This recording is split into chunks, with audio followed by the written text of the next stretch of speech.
रहीम students, हमने chapter number 7 start किया था 9th क्लास का बायो एनर्जेटिक्स। उसके अंदर हम डिफरेंट टॉपिक्स पढ़ते आ रहे हैं। कल हमने लास्ट लेक्चर में हमने पढ़ा था फोटोसिंथेसिस, और आज हमने ये देखना है कि फोटोसिंथेसिस का मैकेनिज्म क्या है। कि फोटोसिंथेसिस प्लांट्स के अंदर या किसी भी ऑर्गेनिजम्स के अंदर, जैसे प्रोटिस्ट के अंदर भी होती है, और बैक्टीरिया पर्टिकुलर अगर बताएं तो साइनोबैक्टीरिया, इनके अंदर अगर होती है तो किस तरह होती है फोटोसिंथेसिस।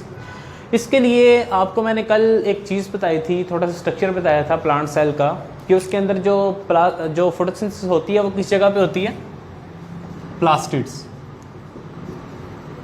और प्लास्टिड्स की भी 3 टाइप्स हैं। उसकी एक टाइप के अंदर सिर्फ फोटोसिंथेसिस होती है, वो कौन सी है, क्लोरोप्लास्ट। क्लोरोप्लास्ट के अंदर होती है। ठीक हो गया। और क्लोरोप्लास्ट का थोड़ा सा स्ट्रक्चर याद हो तो उसके अंदर कुछ चीज़ें होती थी, थैलाकॉइड मेम्ब्रेन, थैलाकॉइड, उसके अलावा उसके जो उसका समझ कि वो पाया जाता था साइटोप्लाज्म, जो उसके ऑर्गेनेल्स के अंदर होता है उसको हम स्ट्रोमा कहते हैं। लिक्विड होता है वो, फ्लूइड फिल्ड कैविटी होती है, उसको हम क्या कहते हैं, स्ट्रोमा। और उसके अंदर थैलाकॉइड्स मेम्ब्रेन होती थी, थैलाकॉइड्स पाए जाते थे, ग्रैनम पाए जाते थे, इंटरग्रैनम पाए जाते थे। उनके अंदर ही मुख्तलिफ जगह पे फोटोसिंथेसिस के डिफरेंट स्टेप्स होते हैं।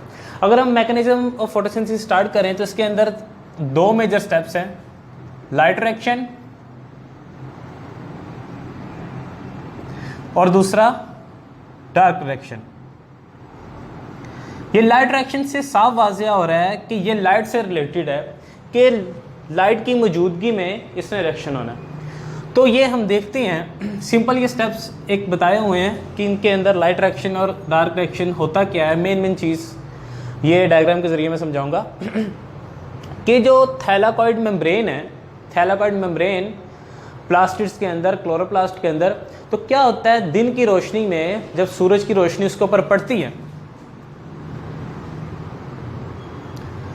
तो क्या होता है, लाइट रिएक्शन के अंदर वाटर इस्तेमाल होता है थैलाकॉइड मेम्ब्रेन के अंदर, और वो रिलीज क्या करते हैं, ऑक्सीजन का एक मॉलिक्यूल, एक ये चीज़।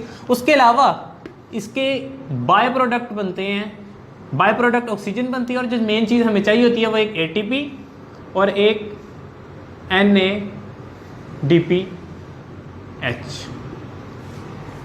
फिर देख लें कि लाइट रिएक्शन क्या चीज़ है। लाइट रिएक्शन के अंदर हम लाइट एनर्जी को इस्तेमाल करके ऐसे मॉलिक्यूल्स बनाते हैं जिनकी हाई एनर्जी बाउंड होते हैं, जिनकी हाई एनर्जी केमिकल कंपाउंड्स होते हैं, उसको बना दिया।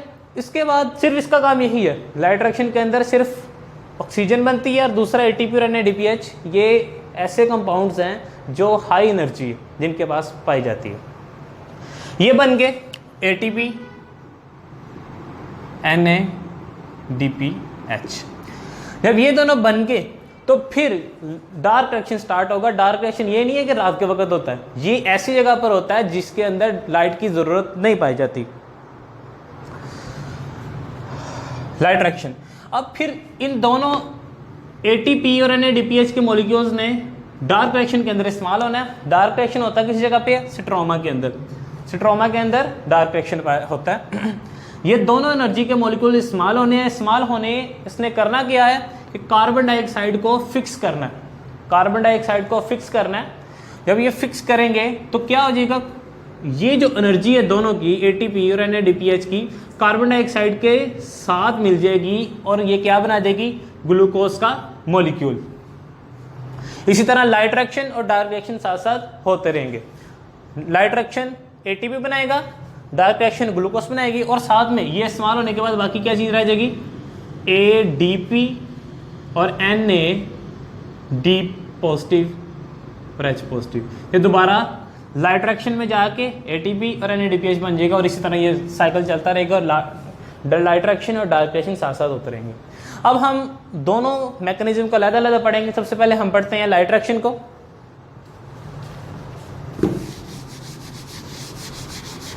लाइट रिएक्शन को पढ़ने के लिए पहले हमने इसका स्ट्रक्चर देखना है थोड़ा सा, क्लोरोप्लास्ट का, कि किस तरह की चीज़ें कौन कौन सी जगह पे पाई जाती हैं।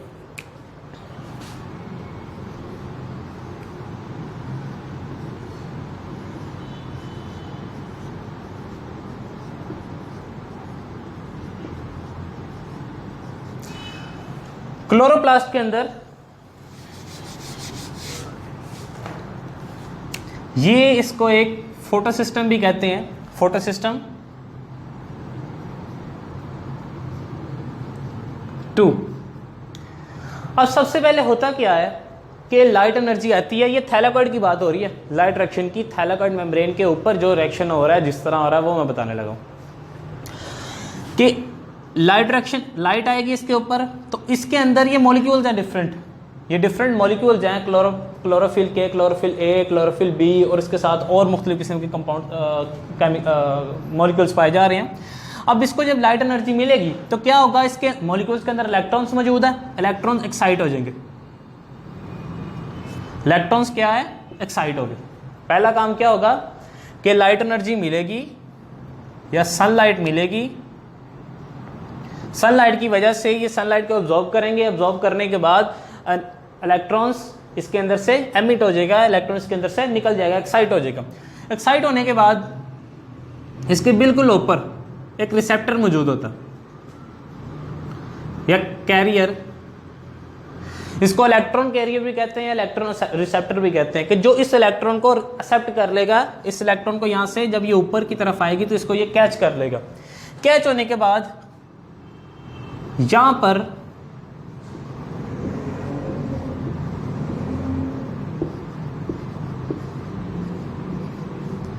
इसकी थोड़ी सी ऊपर, ये थोड़ा सा नीचे है, ये थोड़ा सा ऊपर फोटो सिस्टम 1 मौजूद होता है। अब पहले काम 2 का आ रहा है, बाद में काम 1 का आ रहा है। ये नाम क्यों उल्टा दिया है, क्योंकि पहले ये दरियाफ्त हुआ था इसलिए इसको 1 का नाम दे दिया गया, बाद में ये दरियाफ्त हुआ था, डिस्कवर हुआ था, इसलिए इसको बाद में नाम 2 का दे दिया गया। ये इलेक्ट्रॉन जो आएगा वो इसके पास आएगा, फोटो सिस्टम 2 के पास।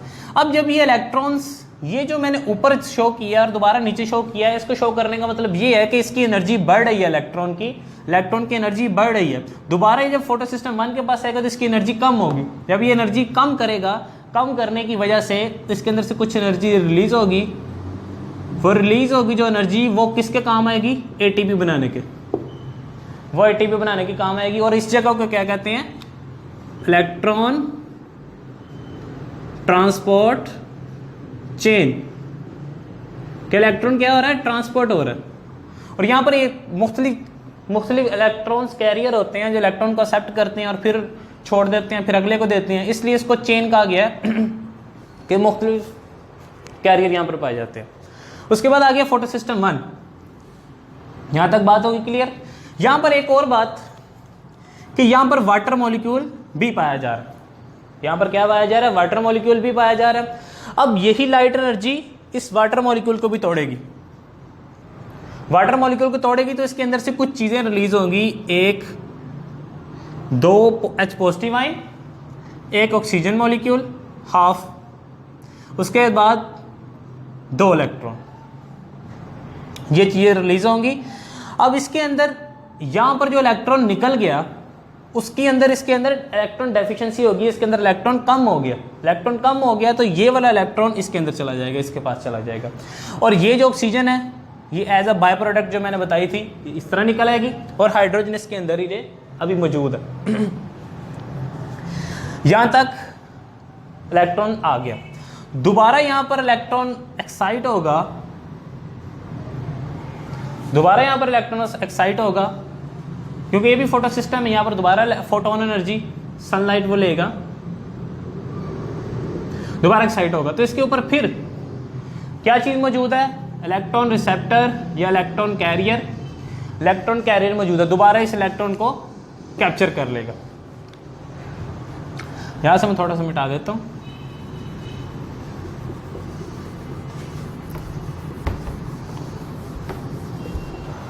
जब दोबारा इस इलेक्ट्रॉन को क्या कैप्चर कर लिया तो यहां पर एक एंजाइम मौजूद होता है, वो क्या काम करता है, NADP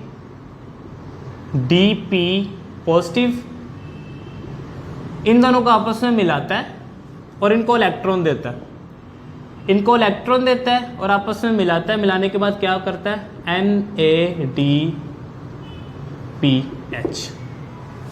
इनको इलेक्ट्रॉन देगा और NADPH बनाएगा। एक NADPH ये बन गया, ATP ये बन गया, और लगातार इलेक्ट्रॉन्स आते रहेंगे, ATP बनता रहेगा, NADPH बनता रहेगा। और मैंने क्या बताया था कि इसके अंदर लाइट रिएक्शन के अंदर क्या चीज़ बनती है, एक ऑक्सीजन, एक चीज़ जो पहली चीज़ बनती है वो ऑक्सीजन बनती है, फिर ATP बनती है और NADPH, ये तीनों हमारे पास बन गई। और ये था सिंपल मैकेनिज्म ऑफ फोटोसिंथेसिस का पहला स्टेप, लाइट रिएक्शन। ये लॉन्ग क्वेश्चन के तौर पे भी आ सकता है और इसकी डेफिनेशन शॉर्ट क्वेश्चन के तौर पे भी आ सकती है। अगर इसके मतलब कोई भी क्वेश्चन हो तो आप कमेंट करके पूछ सकते हैं।